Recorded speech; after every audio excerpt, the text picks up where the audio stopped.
मित्रांनो नमस्कार. तर मला 4 गोष्टी सांगायच्या आहेत.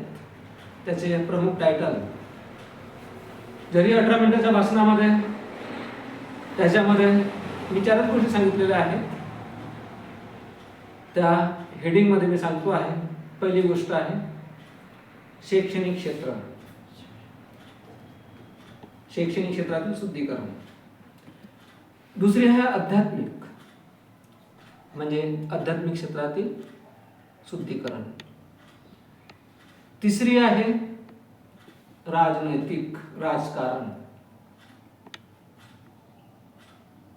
राजनैतिक राजकारण. राजकारणामधील शुद्धीकरणाशिवाय खऱ्या अर्थानं प्रजा सुखी होणार नाही, हे विचार आहेत. आणि चौथं म्हणजे आर्थिक, धनसंपत्ती, ज्याला आपण अर्थशास्त्र म्हणतो. आर्थिक, ज्या माध्यमातून बिझनेस आणि अन्य गोष्टी केल्या जातात, ते हेडिंग ह्या चौथी आर्थिक क्षेत्र.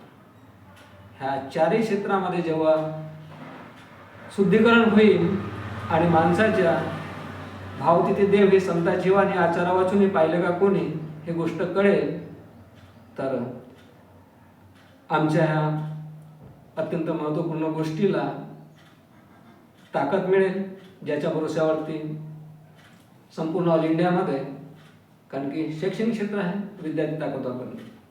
विद्यार्थी दशेमध्ये जरी इमानदारीने प्रामाणिक घडले, संयमी नाही मुलांमध्ये, कुठे असते, नम्र नाही, विनयशीलता नाही, संयम नाही, चांगल्या गोष्टीचे वाचन नाही, कसं ना कसं बोलणं.